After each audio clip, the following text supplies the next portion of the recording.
Well, let's talk to Patrick Young then, a bit more about this Greek crisis. He's Executive Director of the investment advisory firm DV Advisors in London. There's a bit of a deja vu here, isn't there, Patrick? But let's bring it up to date. The Greek PM struggling this weekend to form a new government of national unity. Where does that leave Greece and the Eurozone at the moment? Look, Kevin, the whole situation we have here is a political disaster area. I realise we're talking about economics, but the problem is, as we've been hearing, the Greek politicians have decided to have an overall political argument, and that's basically holding the rest of the Eurozone to ransom. This week we've had Papandreou trying very, very hard to sort of renegotiate in some way, shape or form with the EU, and the Eurozone stood firm. Why? Because, again, it's politics. Mrs Merkel can't afford to spend any more money or she won't get re-elected. Mr Sarkozy, he needs to get results, and he's just had a complete disaster of a G20 meeting where he promised so much and failed to deliver anything. And therefore Greece is now hanging on the end of a thread, more or less dangling over a cliff. It's going to go bankrupt, and it's probably going to take the Eurozone with it, and that really is a tragedy, Kevin. Despite all this wrangling, Patrick, despite all this wrangling, I mean, why is the focus on saving Greece rather than ejecting it from the single currency? Do you know, Kevin, I have no idea whatsoever. I think the umbilical cord should be cut with Greece immediately. I mean, we've been talking about this for weeks. Ultimately, Greece itself is incapable of staying within the kind of austerity regime that the Eurozone wants to force it into. And I actually think for the rest of the Eurozone, it would be a lot better to throw out the rowdiest member of the nightclub at the moment, and therefore hopefully everybody else will get back to their drinks and they will sit around and they will behave like good corporate citizens. And acutely, that means obviously Italy, because this is a big festering sore, the problem of the Italian government and its complete, so far, inability to manage to get its house in order. Well, exactly. Those 10-year bonds reached 6.4% just earlier on last week. I mean, how long can Italy hold on? What's going to happen to Italy?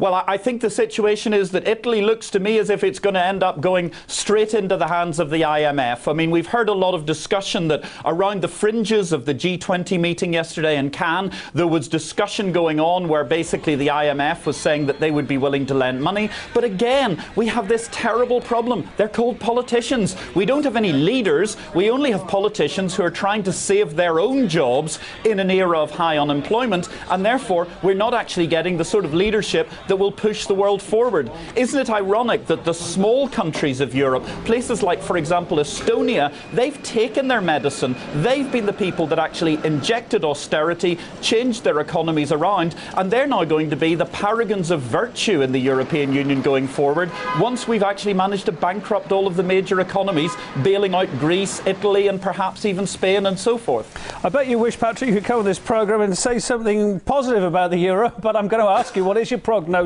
this weekend with these latest developments going on, everything that's happening in Greece, what you've just said about in Italy? Where are we now? Look, Kevin, it's a tragedy. I mean, really, I would love to come here and give an optimistic message. But I said before, if the Eurozone doesn't get its act together, the euro could be dead by the end of November. And unfortunately, I have to stick by that prognosis. We've had another amazing chorus, which looked like the end of the opera Don Giovanni, where everybody sung great arias about how the world would be good and nice. And yesterday, the opera stage was in Cannes. But nothing has happened. There is no leadership. Everybody is rushing to try and get themselves re-elected, particularly Mr Sarkozy, but even Mr Obama as well. And ultimately, this is going to implode, and it's going to have terrible impacts for all of Europe. But I will say one thing to try and at least give us an optimistic note.